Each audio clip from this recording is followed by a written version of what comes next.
Seja bem-vindo ao curso Práticas de Ensino, Pensamento Utópico, Utopia e Distopia em Sala de Aula, da plataforma Mais IFMG. Eu sou Melissa de Sá e sou a sua professora nesse curso.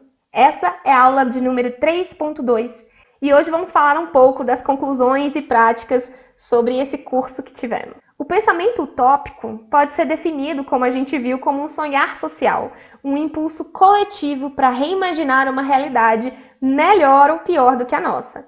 Um dos modos em que se pode manifestar esse sonhar social é a literatura. O Sargent vai discutir as implicações sociais de se ler e escrever literatura utópica.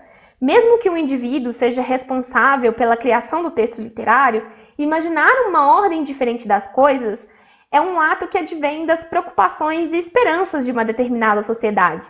Dessa forma, a literatura utópica ela não é escapista, como alguns leitores podem pensar. Ao projetar o futuro, a gente está inevitavelmente discutindo o nosso presente. A questão de a literatura utópica ter ou não uma função social é comumente discutida. E os leitores comuns podem se sentir inclinados a considerar a velha função didática, em que imaginar um mundo possível, melhor ou pior que o nosso, poderia ensinar algo a nós, ou prever o futuro. O Sargent vai desconsiderar esse pensamento. Ele vai dizer que a utopia serve como um espelho para a sociedade contemporânea, mostrando pontos fortes e fracos, mais comumente os últimos.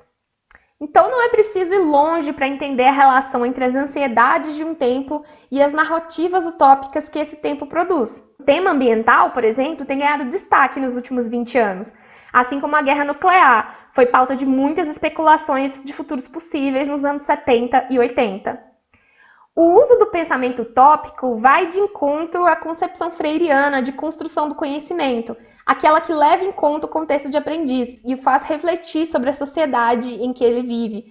O exercício de imaginar uma sociedade futura, um mundo possível, considerando os aspectos políticos, econômicos e culturais de determinada sociedade, é um completo exercício crítico para debater a sociedade em que nós vivemos hoje e quais alternativas podem existir para que o nosso mundo seja diferente. Seeger e Davison Vicchione vão propor que, ao se utilizar narrativas utópicas para promover debates, o professor ou educadora estaria realizando o que o C. Wright Mills propôs como imaginação sociológica, ou seja, a consciência entre a experiência individual e a sociedade mais ampla.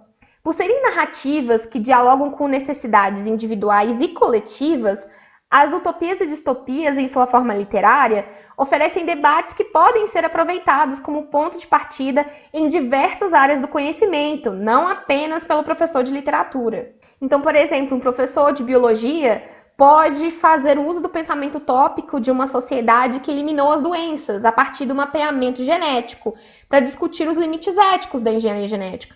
O romance Jogos Vorazes, da Suzanne Collins, por exemplo, é um ótimo exemplo para pautar a questão da influência da mídia e criação de fake news. Obras como 1984 podem enriquecer debates na área de sociologia, psicologia e filosofia, assim como a trilogia das Três Califórnias oferece uma construção de cidades utópicas que muito enriquece os debates no âmbito da engenharia civil e do urbanismo. O uso dessas ferramentas no ambiente escolar, seja ele uma sala de aula ou através de atividades extracurriculares, como grupos de debate, grupos de leitura e afins, em muito agrega o refinamento do pensamento crítico dos alunos, favorecendo o trabalho interdisciplinar e ainda garante o engajamento dos estudantes através do uso de obras que muitas vezes já são conhecidas deles. Dessa forma, a gente pode fazer um trabalho interdisciplinar com narrativas utópicas e distópicas e também garantir o engajamento dos estudantes. Uma vez que essas obras elas costumam ter filmes, série ou mesmo livros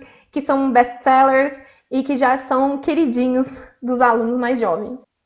Então a gente tem uma ferramenta aqui que é capaz de explorar um pensamento crítico dos alunos de uma forma bastante completa, que pode ser utilizada com diversas entradas e abordagens diferentes para as necessidades de cada sala ou grupo.